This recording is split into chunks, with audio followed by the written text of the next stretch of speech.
Look, he's hesitant.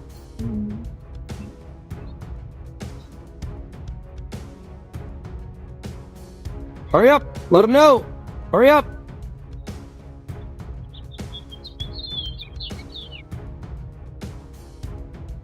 And yes, other property, taking pictures of employees, vehicles, and the property. They're not aware of who he is. They haven't approached him. He's wearing a hat, dark jacket, or sweatshirt. Appears to be a white male. There we go. Careful. There it is. There's the call. Now we wait. There they come. 2 units. 1. All right, guys. It starts exactly how these situations always start. Quiet suspicion turning into a full-blown response.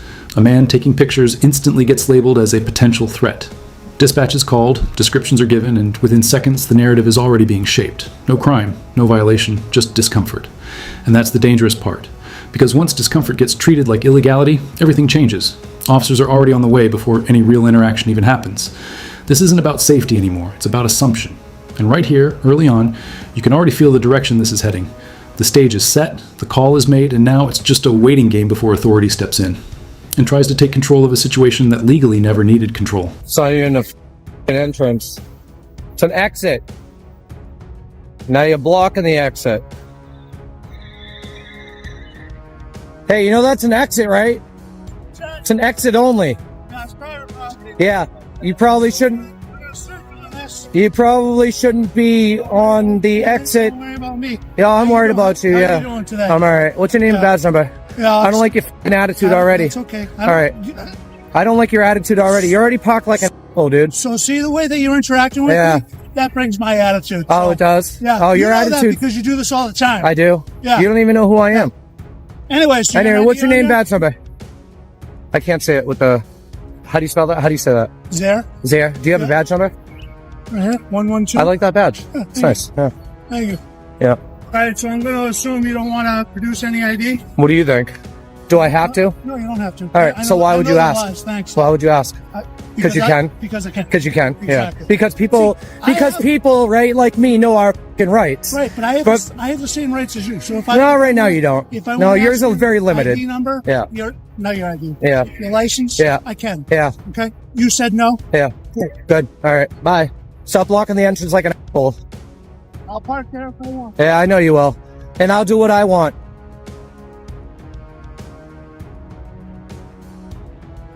Name's Jeff. Now here we go.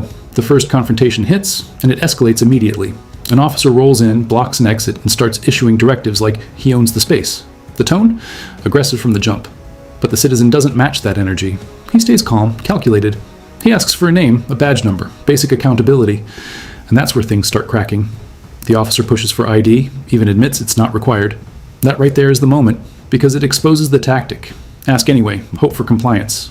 But not this time. The citizen knows the law, stands firm, and refuses to be pressured. No shouting, no chaos, just control. And with every calm response, the officer loses leverage. This isn't escalation, it's exposure. My name is Ari. I'm one of the supervisors out here on this property. Okay. So the reason I'm here because we have numerous calls. Oh. Someone soliciting out here. Okay. Anything past that, you could go ahead, but this is ours. Actually, this is the public right away. I'm going to have to go ahead and disagree with you. I have just as much right here be here as anybody else does. Okay. Do you have a name? My name is Jeff. Jeff. Ari. Nice to meet you. Nice to meet you. Can you stand here while I make a couple phone calls? Sure. Yeah. Okay. All right. Thank you, sir. I appreciate it. Yes. I'm going to talk to my director. You're fine. Okay. If anyone comes across, have them call me. I know what to tell them. Okay. Thank you. Thank you for your service. Yeah, I was originally over there. And they told me to come over here. Fine. All right. Okay. Thank you, Ari. Nassau County Sheriff's Department, Latark on the recorded line. Hey, this is Director from Amelia Island Plantation. How are you doing? Good, how are you? Pretty good. Have you guys got any reports of a homeless gentleman that is blocking the roadway in front of Long Point? Not as of today, no, we haven't received anything. Okay. just talk to one of my officers out there. It's a guy that's holding up a sign saying homeless vet. God bless America, and he's soliciting people driving out of Long Point for money, approaching cars and standing in the roadway. Is there any way we could have somebody go check him out? Yeah, of course. We would take care of it, but he's outside of our jurisdiction. He's on the county right away. He's got a wooden box with him and then his sign, and his first name is Jeff. He wouldn't give my officer's last name. Our officer asked. All right, now supervisors step in, and this is where things get really interesting. The tone softens, but the confusion ramps up. One official claims it's private property, but the citizen immediately corrects it. Public right-of-way. That changes everything. And suddenly, you can see it, the uncertainty. Phone calls start flying, stories begin shifting. What started as suspicious activity now turns into something else entirely. Soliciting, blocking traffic, anything to justify the response, but none of it sticks. Because facts don't change, and the citizen doesn't argue emotionally, he sticks to the law. Calm, precise, unshaken. Meanwhile, behind the scenes, even officials begin confirming it. There's no violation here. And just like that, the foundation of the entire situation starts collapsing. Step out of the roadway and just for his safety and the safety of the cars. And he said, no, I'm standing right here. So, Okay.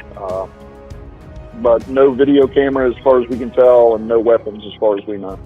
Okay. All right, we'll get someone out there, okay? Thank you. Thank you.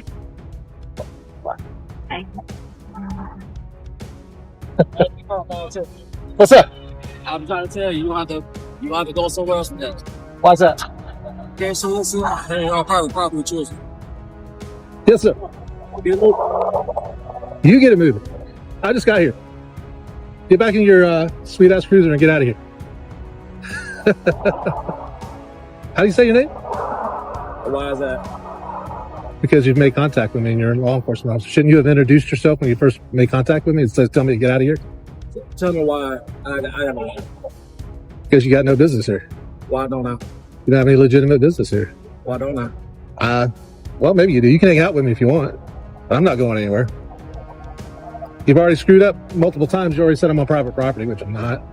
You've already said I can't be here, which I can. And there's nothing you can do about it.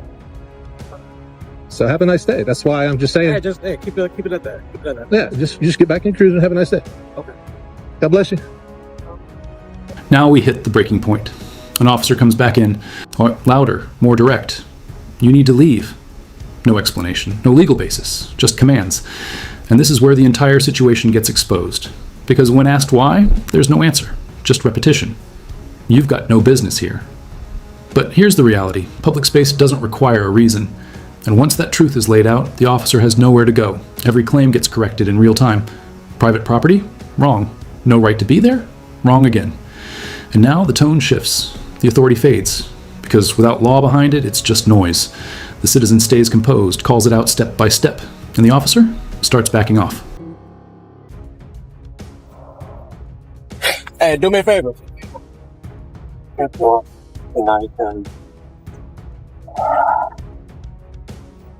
sir. Come on, let's get it moving. You get it moving. I just got here. Get back in your sweet ass cruiser and get out of here. How do you say your name? And why is that? Because you've made contact with me and you're a law enforcement officer. Shouldn't you have introduced yourself when you first made contact with me and said, tell me to get out of here? So tell me why I gotta leave. Because you got no business here. Why don't I? You don't have any legitimate business here. Why don't I? Well, maybe you do. You can hang out with me if you want. I'm not going anywhere. You've already screwed up multiple times. You already said I'm on private property, which I'm not. You already said I can't be here, which I can. And there's nothing you can do about it. Okay. So have a nice day. That's why I'm just saying. Hey, keep it at that. Keep it at that. Don't escalate it. Just get back in cruise and have a nice day. Okay. God bless you. I might say the same for you. And here's where it all comes together. This isn't just one encounter, it's a pattern. A system where confidence replaces knowledge, where authority leans on compliance instead of law. But today, that didn't work. Because the citizen knew his rights. And that's the entire message. Rights don't defend themselves. You have to know them, use them, and stand on them. Stay calm, ask questions, record everything. Because accountability doesn't start in courtrooms, it starts right here in moments like this, when someone refuses to be pushed around and demands the law be followed exactly as written.